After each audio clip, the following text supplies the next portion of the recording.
This episode is sponsored by Babbel. Hello, brains!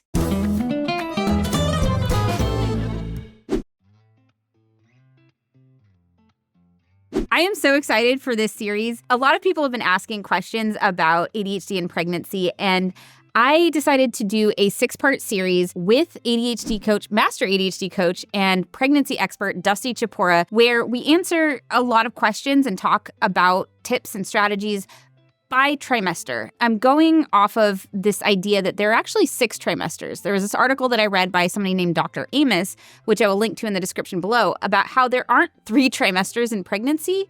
There are actually more like 6, and each one is roughly 3 months, although it can definitely last longer for some of them.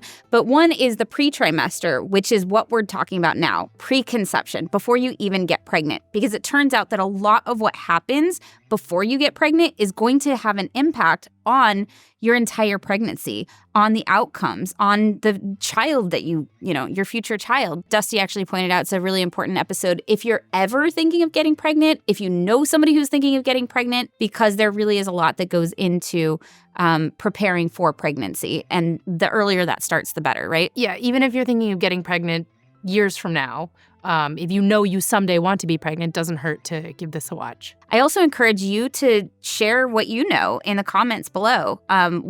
What was hard for you, what helped you, what you wish that you knew, and how your ADHD interplayed with that period of time trying to get pregnant. So I've been stuck in the hospital for a couple of weeks due to some pregnancy complications, and it's been really nice to be able to access my language lessons while I'm here on Babbel. Babbel is one of the top language learning apps in the world, and for good reason. It's really engaging, but it's designed by actual language teachers, so the lessons are set up in a way that helps you truly learn, and not just to speak the language, but read it too. Sono davvero stanca. Sono davvero stanca. I'm very tired. I recently got the chance to go to Italy, and while I was there, I picked up a few books in Italian, including a special gift for my daughter. I loved the Chronicles of Narnia growing up, and while I was in Italy, I found this copy in Italian. Quattro bambini che si chiamavano Peter, Susan, Edmund, e Lucy. I've been reading it to my daughter while I'm pregnant with her. She's at the stage where she can hear my voice, and it's been super cool to be able to do that. Sulla porta di casa, Lucy, che era la più piccola, you are the smallest. But in this story, Lucy was the smallest. And thanks to what I'm learning with Babbel, I can read and understand most of the book. If one of your goals this year is to learn a new language, I highly recommend Babbel. I'm going to keep learning more personally and keep you posted on that journey. Nice. If you'd like to join me, click the link in the description or scan the QR to get 60% off your subscription during their spring sale. Let me know in the description what language you want to learn and why. And now, back to the video. When did you decide you wanted to get pregnant? Well, I always wanted kids, and I was waiting until things were right in my life. At that time, I was married, so I hit a certain point where my then partner and I, we decided, okay, we want to start trying. And so I had an IUD, so first thing I did was have my IUD removed. And I was thinking, oh, okay, I'm going to get pregnant right away because, that's what you always see. And my first pregnancy took me over a year, and almost to the day, a year after taking out my IUD, I had a pregnancy. Unfortunately, it was an ectopic pregnancy. And after that, I was told that I wouldn't be able to conceive naturally. So a few more years went by where even though I was told I wasn't able to conceive naturally, I still had to be on birth control because I was at a higher risk of another tubal pregnancy, which is a life-threatening condition. So I was both on birth control, but being told that I didn't have any real chances at fertility. And then a few years later, through the magic of ADHD, I forgot to take my birth control, got pregnant, had a miscarriage, got pregnant again 6 months later, had another miscarriage, got pregnant again 6 months later, and then it stuck. Yeah. So it was from start to finish about 5 years of sort of on and off trying, not really trying, not knowing if I was going to need IVF support. I think for me, I started around my mid-20s. I think it was around 26 or 27 that I started trying, but I didn't actually get pregnant till I was about 31 or 32. That's interesting that it was 5 years for you, because thinking back, it was kind of 5 years from me too, from when I decided I wanted kids and let's start trying to have kids, to when I got pregnant, but for different reasons. One of the reasons was I actually did get pregnant fairly quickly. It was like 2 or 3 months after I stopped taking birth control and started trying, that I got pregnant. But I also had a miscarriage, and then my marriage fell apart, which can be really common if you go through a miscarriage. Partially because the miscarriage, like the emotional toll that it can take on a relationship, is really tough. But I think also being pregnant with that partner made me realize I don't feel safe with this person, because there were needs that I had when I was pregnant that were not getting met. And I think I kind of felt like it's okay for me to put up with some of this stuff, but like I don't want to expose a child to that. And so it really made me take a hard look at this relationship and whether or not it was right for me. So I left that relationship. I had to do some healing. I got into another relationship. Then COVID happened, and like that took a toll in that relationship. We broke up. We got back together a year later. You can check out our videos about that experience here. We have a whole playlist about relationships and ADHD and autism. My partner is autistic, my current partner. But it took me a while to heal from the miscarriage, but also from that relationship, and get into another relationship and feel stable enough and safe enough that I decided I wanted to have kids again. And at that point, I unfortunately was 39 years old, which I thought I was okay. Like, I really did, because I had heard that, okay, yeah, after 35, but like not really, because there's women having kids at 40 you see in their 40s. You see it all the time. So I was like, I just had it in my head that like 40 was the actual cutoff, and like 39, I could just like slide in there at the last second. And it was an ADHD procrastination thing, to be frank, of like, well, I've got time, and thinking I could just like pull it off at the last minute. And so at 39 years old, I was about to write my book, and I went, you know what? Let me get this off my plate, off my mental plate. Like, I know that by the time I finish my book and it comes out, I'll be 41. I'm 41. So I was like, that's too late, but 39's fine. So like, let me freeze my eggs real quick, and then I will be able to get pregnant when I'm ready to, when I'm finished with the book. And it turns out it doesn't work that way. I got my AMH levels checked, which I think is really important for anybody to know. This is a really strong predictor of how your eggs are doing, how many eggs you have left, like how well freezing your eggs is going to go, how well IVF is going to go if you need to get IVF done. It's a simple blood test. It's a simple blood test, but I didn't know that was a thing. I wish that I had done that years prior so that I understood where I was at, because it turns out like I was running out of eggs a little bit early. And so I was still a good candidate for IVF, but it was not going to be a like, oh yeah, just freeze your eggs real quick, this is going to go great.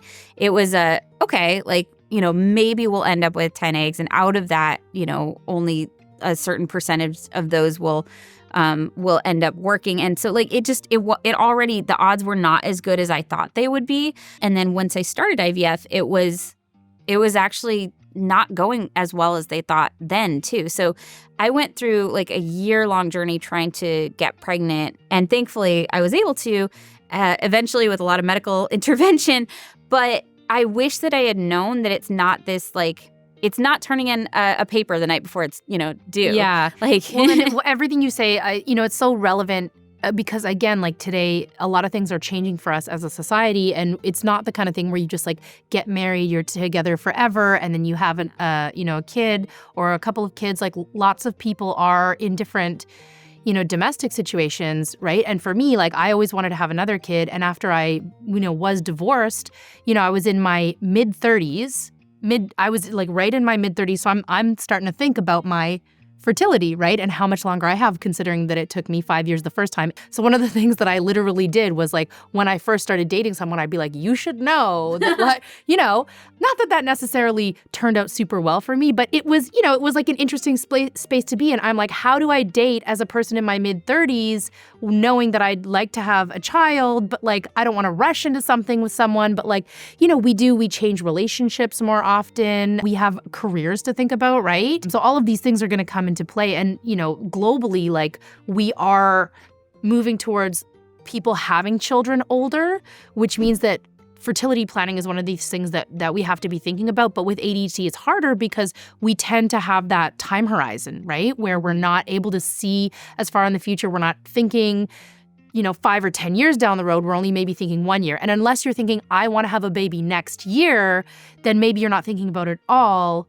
until one day, like you're like, oh, I'm 39. Whoops, right? Speaking of the awkward conversations, I was just starting to date my partner again when I was like, oh, I need to freeze my eggs. And so I was going to freeze my eggs. And then I found out that you actually have a higher success rate if you freeze embryos. And so I had the awkward conversation with him where I was like, I was going to freeze my eggs, but like if I'm going to have kids, it's going to be with you at this point. Like I'm not going to have time to, see how this relationship goes. And if we break up, go find somebody else and like build up that relationship. Like I was like, either I'm not going to have kids or I'm going to have kids with you. So like, would you want to? And it was such an awkward conversation because we were just dating again at that point. And he was like, yep, I'm in. And I'm like, what? Really? And he goes, yeah. He's like, I wanted to have kids 10 years ago, right? So I had a very supportive partner, which was nice. But I'm curious how dating was for you. Well, I tried to have that conversation, not obviously on the first date, because that's a little scary, but early enough where like I didn't want anyone to invest in something with me, or I didn't want to invest with someone if, it seemed like it wasn't going to work out. And there was somebody that I dated, and like about maybe 2 to 3 weeks into it, I had that conversation and they were like, nope. And I was like, okay, good thing we talked about this, right? And I did have a relationship where we had that conversation and the person said, yes, I'm into that. And we were together for about 2.5 years and it didn't work out for other reasons. But again, like that, these are not sort of things that we see portrayed in media or that we think about. These are very unsexy conversations to have. Mm-hmm. But it's still shocking to me these days that people can be together for years and not have had these conversations. And then when it gets to the time to be like that's a pretty make or break thing if somebody wants kids or they don't want kids. And so you have to, I think, be willing to have very awkward conversations. And it's important to understand that like fertility doesn't work the way that we see in the movies. If that's your lived reality, like that's awesome. But for a lot of people, it's not just like, oh, we're trying and then like, oh, we're pregnant, right? There's a lot of tears and heartache and a lot of money spent on pregnancy tests. By the way, buy your pregnancy tests from the dollar store, because at the drugstore, they're like $20 and the ones from the dollar store work just fine and they are like $1. Or strips. I got pregnancy strips, like the easy at home pregnancy strips that you could just dip in urine. They're so much cheaper. They're like 25 cents each as opposed to like however much regular pregnancy tests are. Yes. I guess what we're saying is, first of all, this pre-trimester is not 3 months long necessarily. Like maybe when you're actively trying, it only takes you 2-3 months. But for a lot of us with ADHD, it is going to take longer than that because for all these reasons, for the fact that like sometimes we're starting later, sometimes the partner that we were trying with, that doesn't work out, miscarriages happen. It can be a really long and intense process to try and get pregnant, which we might not realize because so many of us were told like, if you have sex at all, you're going to get pregnant. I lived in fear of getting near pregnant. Sperm ever. Like yes. You go in a hot tub. Like it's just, there's this idea that like you have to try so hard not to get pregnant that as soon as you're ready to, like it'll just happen. And it's not the way that it works for a lot of people. When I went off birth control and started trying to get pregnant, I felt like I was doing something wrong. Like I was like, oh my God, am I allowed to do this? But it's something really important to know is like everybody's fertility window is different. Most people are going to start menopause sort of in their, maybe late 40s to early 50s. Some people might start it a little earlier. Some people might start it a little later. And it's important to understand that fertility isn't the same. It doesn't work the same when you're in your early to mid to late 20s as when you're in your 30s and 40s. You have higher rates of having a baby with Down syndrome, with neural tube defects, with other health complications. Miscarriages are more common. Yeah, miscarriages, different pregnancy complications. So when you're over the age of, I think it's around 35, you're having what's called a geriatric pregnancy, which is a very unflattering term. But basically, you're considered like an older birther if you're, over a certain age, and there are more risk factors and complications, not just for you as the pregnant person, but for your baby. And so, and if that's a thought that to you goes, oh, that really wouldn't work for me, thinking about and planning like fertility planning and family planning and starting to think what would be the age at which I'd like to get pregnant, and giving yourself a window because maybe it's going to happen right away. maybe it's going to take 5 years. Yeah. By the time I went to a fertility clinic, they were like, you're kind of past the point of family planning. Because I went in and I was like, okay, so here's my plan. Like, I'm going to freeze my eggs or embryos, I guess. And then I'm going to write my book. And then I'm going to have 2 kids. It was a tough conversation. They were like, you're a little past the point of family planning. It was kind of like, you got to take what you get at this point. Like, you don't get to have your ideal version. It's like, you're going to be lucky if you get to use your own eggs kind of situation. Like, unless you're prepared to do cycle after cycle after cycle, which some people can afford to do. But I was paying out of pocket. I had to pay out of pocket for every IVF cycle that I did. And, like, I do okay, but not that okay. Like, IVF's really expensive. Yeah, and something to know, even if you don't need IVF, like IVF and trying naturally, like, I think people often don't understand how pregnancy works, which is that you really have you have sort of 4 fertile days in a month, and sperm can live in the body for up to, 4 to 5 days. So, sort of a handful of days before and a handful of days after your, window of fertility is when you have a high likelihood of getting pregnant. But outside of that, your chances are basically 0. Yeah, it's not like you can get pregnant anytime during the month. A lot of what I did was try naturally because I didn't respond well to IVF. And so I repeatedly went through this thing that called the 2-week wait, which is so hard when you have ADHD because I was so hyper-focused during that time. And I was like impulsively taking pregnancy test after pregnancy test. It was so hard for me to wait to find out if that had worked or not. And so every month, it was like half the month I was trying to track my cycle and try to get pregnant, trying to make sure that we're having sex at the right times, like all of these things. And then the other half of the month, it was this excruciating waiting to see if it worked. It was so hard and so distracting. And I did it while also trying to write a book, which was really, really tough. So I wish that I had known about that too. And this is also important to take into consideration if you are not in a heterosexual relationship. Knowing your fertile window and that it could take a while, because you're going to have more steps in how you start trying to conceive. Mm-hmm. Yeah. Let's say that you don't have any complications, you don't have any challenges, like you're young, you're fertile, everything's gonna be relatively easy for you. What you do in that preconception period of time, besides just trying to get pregnant, really matters in terms of how your pregnancy turns out, in terms of complications. So things matter, like weight. I think there was a study that found even just losing 5 pounds made a huge difference in terms of fertility and eventual outcomes. Adjusting your diet, changing up your habits, exercise. This was another thing that I learned. A lot of doctors will not want you to ramp up your exercise once you get pregnant. So whatever kinds of levels of exercise you want to be doing while you're pregnant, it's a good idea to be doing those already before you get pregnant so that you can continue, so that you're not placing all these extra demands on your body at the same time as there are all these extra demands on your body, right? I think it's do everything that you can do if you know that this is important to you. And especially if you have ADHD, it's going to take a little bit more work to change some of your habits around diet or exercise. So why not start doing it now? And don't drive yourself crazy at the same time. And it's also important not to getting into blaming or shaming yourself if you do have some negative outcome and going I if only I had, eaten healthier or something like that. It was one of the ways that I coped with not being able to get pregnant easily was I did all the research. What can I be doing? How can I optimize my chances? What does the research say? What does the, preliminary research say, right? Let me take CoQ10. We don't have solid research, but this one study said in mice it was helpful. I did all of the things and I put a lot of pressure on myself.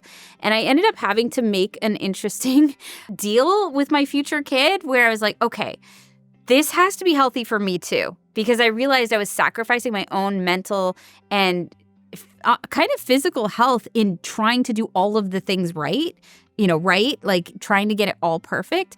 And I had to eventually find a place where it was okay, this is good enough. I'm doing enough. Because the truth is the internet is full of rabbit holes to go down about all this stuff and full of advice about exactly what you should do and when you should do it. And staying on top of all of it was really, really tough for me as somebody with ADHD. And I did feel that, I don't know, that anxiety and that kind of perfectionism. And I was so scared of messing anything up and messing up my chances or, just doing anything wrong that it was not super healthy for me. So I think there's something, really interesting in what you're saying here as well, because if we look at how neurodivergency impacts this, number one, we've got that perfectionism, right? We've got that tendency to like over-research or over-analyze, and to sort of go, to want to do everything correctly. And when you're having fertility struggles, which is a lot more normal than people know, right? Like 1 in 4 pregnancies will end in miscarriage. Miscarriage, I like to tell people that miscarriage is a normal part of fertility. And having had 3 pregnancy losses myself, I think it really helped me to see pregnancy loss as a part of the fertility journey. But when you are struggling with that, and you're a person with ADHD who has had a history in a lifetime of failure, there's like a little bit of trauma there, right? And so you start overcompensating, trying to control outcomes, maybe because it's like touching on a little bit of trauma around like other things you might have failed at, right? Yeah, I mean, I didn't even think about that, but yeah, that's exactly it. Like, and just being afraid of missing something, like careless mistakes is literally in the diagnostic criteria for ADHD.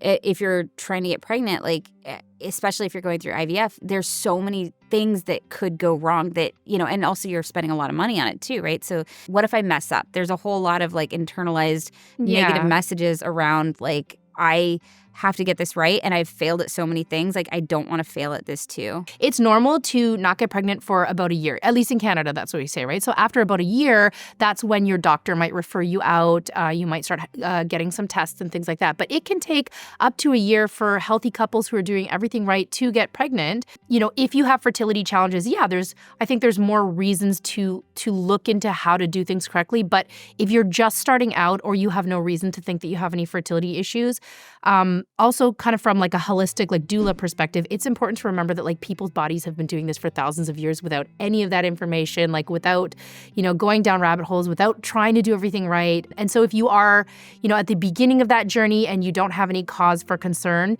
it may be best to just recognize that desire for perfectionism and name it for what it is, because like lots of people's bodies do this every day, and sometimes it's just about not overstressing yourself, and just like making some healthy adjustments that maybe you've always wanted to make, and now you've got that like increased motivation, and just giving it time, which is like, it's so hard not to know what's going to happen, but like sometimes you just got to give it time. That's so hard. The waiting. Yeah, so I know. Delay aversion is an aspect of ADHD. I probably overdid it. I will admit, like, You? No. I maybe went a little far in terms of like all of the things that I did, but I don't regret it. Like I'm having a very healthy pregnancy. You're a very empowered pregnant person. I'm a very empowered pregnant person, and it gave me a sense of control in the ways that I needed it. And when I realized I was going a little over the edge with trying to control too much, I did back off a little bit, but it was hard. It was really hard. But in terms of things that are really important to do in that preconception period, that, before you get pregnant, one of the ones that I knew about, and I'm glad that I knew about, so I want to make sure we include, is dental care.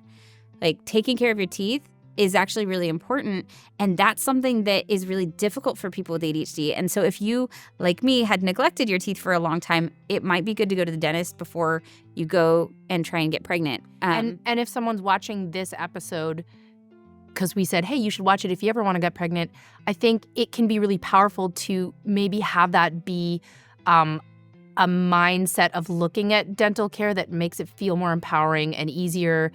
If it's scary and hard for you and you think, okay, I'm doing this because I want to improve my future chances of fertility and I want to take really good care of my health because I want a baby, that might be the thing that helps create that like motivation for you to go to the dentist. It did for me. It definitely did for me, especially knowing like, okay, I want to get, I had like goals and deadlines. Like, I want to get pregnant by this time. Like, I have to go to the dentist. It like helped me get over the wall of awful that I had around it. I actually talk about it in this episode. You can check that out. What else do you think is worth doing? Because you're right, we're going to stress ourselves out and try and do all of the things. What do you think as a doula, like what actually matters? One would be finances, because a lot of adults with ADHD struggle with money. If you don't, skip this one. But if you have no savings, if you are an impulse spender, if you're scared of numbers and budgeting, starting to lay the foundation to be better with money, or to start learning how to manage your money, or to even start saving just a little, now you've got a really good motivation to do it, and you're going to be putting yourself under less stress while you're pregnant. Because even if you live in Canada and you have very good maternal or parental leave, you're still going to want a little nest egg. And so that might take longer if you have ADHD, especially if you don't have any savings or you have tons of debt.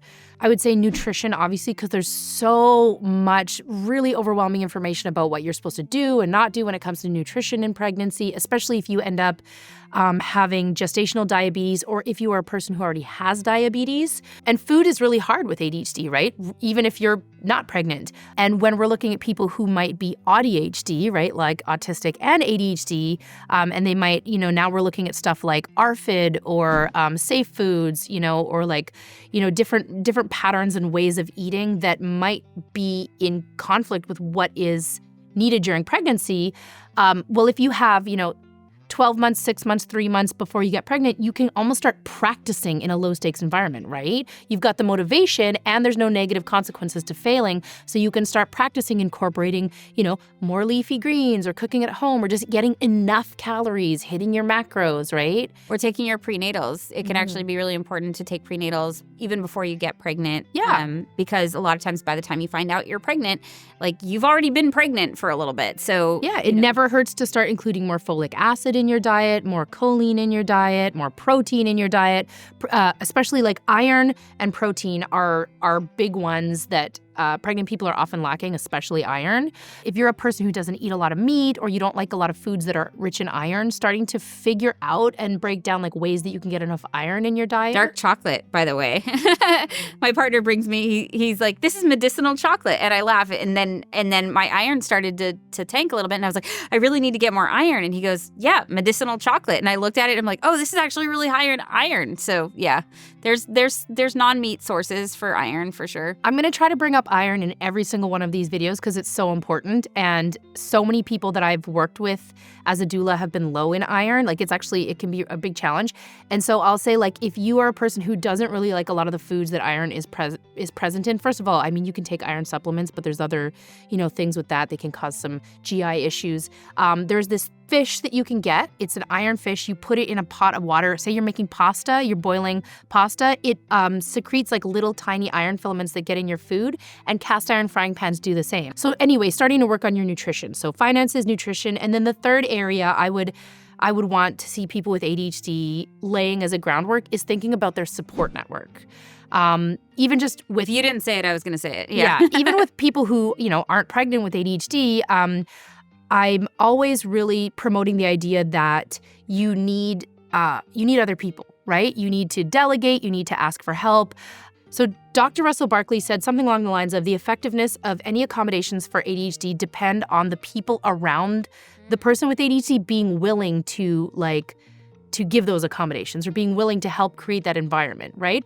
And so that's true whether you're interested in pregnancy or not, but in the early days, before you're in need of a lot of help, because first trimester going to hit you hard, starting to think about what role obviously if you have a primary partner, that partner's going to play. Do you have extended family or other family close by, friends, who can be your support team? And is there room on that team, or would it be a good idea on that team for you to have like a doula, like a neurodivergent affirming doula, or just, like prenatal class, like who's on your support network? Yeah. Yeah. And I've been doing a Google Doc along with my partner, of people who, once I got pregnant, would say like, hey, if you need support, like in this way, like I'm happy to do it. And so we started saying, do you mean that? Because if you do, I'm going to add your name to the list. Like we have a spreadsheet, and we may go to you for that. And so we actually started a spreadsheet of the people that have offered support and what types of support they have offered. I wish that I had done that for the pregnancy before I got pregnant. We're doing it for like when baby comes, but the pregnancy process requires a lot of extra support too. There's so many extra demands on you. You're dealing with fatigue, you're dealing with difficulty eating, and feeding yourself. And there's so much that you deal with while you're pregnant that you need support with too. And that's not even touching on the emotional dysregulation and the hormones and like needing that emotional support. Yeah. In retrospect, I wish that I had also thought, like, who else in my community can be supportive? Like, who's going to go on walks with me? That kind of thing. Because at first it was kind of all on my partner, unfortunately, which was a mistake. I'll get into that in the next part of this series, the first trimester. But I did go to my partner and say, hey, like, it seems like you're preparing for when baby comes and you feel like we have time before we have to get things in place. And like, you're focusing on making more money so that we can be okay financially and stuff. And that's great. But that's not what I need right now. Like, if I get pregnant, I'm not going to need you to work 12-hour days and make a bunch of money. I'm going to need emotional support and practical support. And so I actually found a study about the partner's role in pregnancy. This one was specifically about the father's role. And what this study found is that, it was not actually that important in terms of like financial support. What these pregnant partners needed for the most part was emotional and practical support. And so I set up a meeting with him. I was like, okay, if we're going to do this, if we're going to go into this pregnancy together, I want to make sure that you're prepared too for your part in it and you understand what your part is. And also that I understand what part you want to play in this. And so I set up a meeting and I attached the study, and he read through it, and we had a meeting and we sat and talked about like what kinds of support that I would need and how he wanted to be involved. We talked about our different strengths and weaknesses. He's really good with routines and structure. And he was like, I was telling him I'm going to need to, I'm supposed to work out every day, like 30 minutes. 30 minutes a day is what you're supposed to do of some sort of movement to have an optimally healthy pregnancy. And I was like, okay, I want to do that 6 days a week. I want Sundays off. But 6 days a week, I want to be doing prenatal yoga or my workout or something. And he's like, oh, yeah, I got you. Like, that's routine stuff. Like, I got that. I can manage the schedule for like appointments and stuff. And I was like, that really? Because that's tough for me. So, we talked about different strengths and stuff. What we didn't talk about that I wish that we had talked about is capacity, because he definitely overcommitted, which we'll get into in the next one. But what kinds of supports do you think that people should put in place besides their partners? In the first trimester, you're likely to experience some kind of nausea, maybe some food aversion, some changes to how you feel about food, and you're very likely to experience fatigue. Right? So thinking about having someone to help you do things that you might be too tired to do, and maybe thinking about who can help you if you're having challenges around eating, right? You can think about how your ADHD what is your flavor of ADHD and how might that play out during your pregnancy? So if you are someone who tends to get overwhelmed, well, you can probably predict that thinking about all the different things you need to do for your baby might cause you to become overwhelmed. If you're a perfectionist and you're, you can probably predict that you might go way too far overboard, and maybe you need that friend who's going to be the person to be like, it's okay, you don't have to do this perfectly. I'm totally like the very emotional ADHDer. So like what I really needed was like for someone to just absorb my like very angry rants and my like tearful meltdowns and just be like, okay, this is probably the hormones. Do you need a snack? Right? So like emotional support, organizational support. So if thinking about all the things that you need to do in preparing for the baby is overwhelming or scary, or is it just companionship? Is it just social support, right? Just keeping you company. So I think it depends on what you know about yourself. It depends on trimester, right? The first trimester is going to have the biggest impacts for food and for energy. Second trimester is usually like sort of the honeymoon trimester. And then third trimester, again, energy, maybe body pain, maybe late organization of tasks. And lastly, there's going to be things in your third trimester that are physically contraindicated, right? That you might not be able to do. Stuff like, changing the litter boxes for the whole pregnancy, but not changing the litter box, not, climbing up on ladders, not, there's going to be ways of moving around that aren't available to you. And depending on your complication, so my complication, I have complete placenta previa. I also have something between a complete placenta previa and a vasa previa. It's a little bit dangerous. So I'm on pelvic rest and I cannot run, I can't jump, I can't lift things that are heavier than 20 pounds. So yeah, that practical support in the third trimester. Oh my God, she picked up my 5-year-old and I was like, what are you doing? Put that down right now. We'll talk about that. But yeah, I mean, that's another thing too, is like having people to remind you what you are supposed to do and not do, because sometimes it's easy to forget. I'm glad you said that, because I think that is really the thing that for me was a huge challenge, was just, you have your habitual ways of doing things. And when you're pregnant, a bunch of stuff has changed. But when you're first pregnant, you feel exactly the same. You look exactly the same. It's super easy to just forget that you're pregnant, just fully forget. And then next thing you're eating something and you're like, oops, or you are about to take some medication and you're like, what? Right? I had to hide the Advil because Tylenol doesn't really work for me. Advil works really well for me. So I had to get rid of all the Advil in the house because otherwise if I was in pain, I would pop Yeah, you don't Advil. think of it. You forget to remember that you're pregnant. So that's part of it too, is the same way you might baby-proof your house, you pregnancy-proof your house. You get rid of the things that you might accidentally do that you shouldn't do, ideally. So that's what I did. Anything that I shouldn't eat, anything that I shouldn't take medicine-wise, I had to get out of the way so that I couldn't accidentally take it. Because the time before when I had a miscarriage, I don't think that's why I had a miscarriage, but there were things that I accidentally did, that I accidentally ate, I forgot. Oh my God, same. I had a miscarriage and I took a medication for an over-the-counter med for a health problem I was having. And then later I was like, oh my God, was it that? Is that why? Right? When you are pregnant, you are not really meant to be having hot baths, but maybe you'll forget and have a hot bath, right? Anything that you don't want to be doing, you could easily forget, especially before you've got that physical reminder, right? Yeah. Is there anything else that you think is really important to know in that preconception period? Yes, I wanted to also mention that, with ADHD, we are more likely to have maybe impulse control issues around substance use. And obviously, if you're family planning, you're probably going to want to stop your alcohol use, stop your cigarette use, stop any kind of recreational drug use. And that might be harder than you think it's going to be. So if you have some time, why not start working on that? But, if you are a daily drinker, don't just think I'm going to drink my glass of wine every day and then when I get pregnant, I'm going to stop drinking. Or if you're a cigarette smoker, right? These are things you can start working on now to make that transition easier. And potentially ask your partner to refrain from too, if that's a trigger. There is research to support that the pregnant person stops drinking, but the non-pregnant partner keeps drinking, that it actually influences the pregnant partner. So the pregnant partner is more likely to imbibe if the non-pregnant partner doesn't stop. And we're doing a great job talking about all the what. And I feel like it's not really the what that it's the problem, it's the how, right? So, what are the things that have helped you in the past and how can you start bringing in some of those strategies?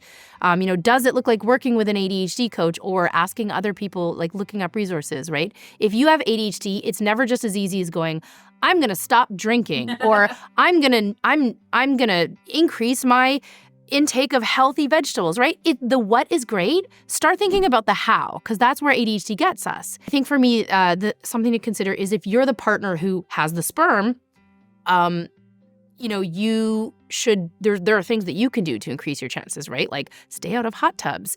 So studies have actually shown that riding your bicycle more than 5 hours a week can impact sperm motility. So how much are you biking? How often are you going in hot tubs?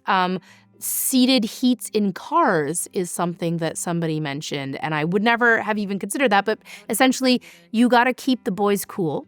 Yeah. And check your own fertility as well, because the 2-week wait is really so tough. I cannot emphasize that enough.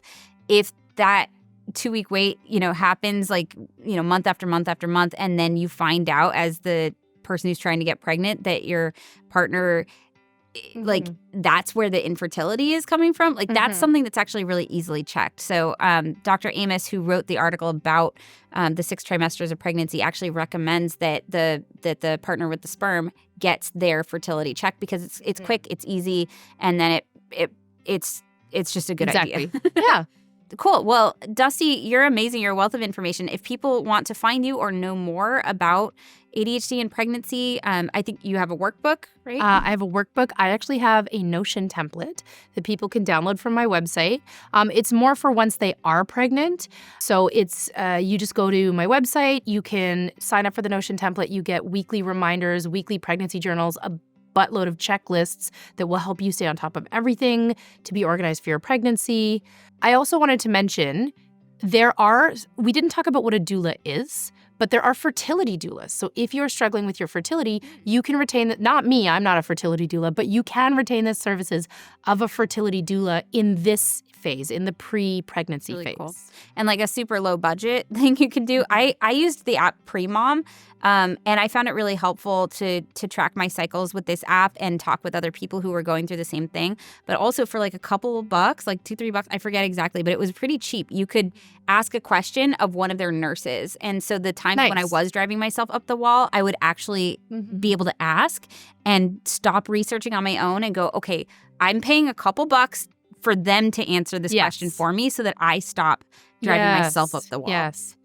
And in that pre-planning phase, if we're talking about habit change, like nutrition, exercise, substance usage, all of that stuff is the purview of any normal ADHD coach, right? ADHD coaching really does address that question of how, right? You know what the what is.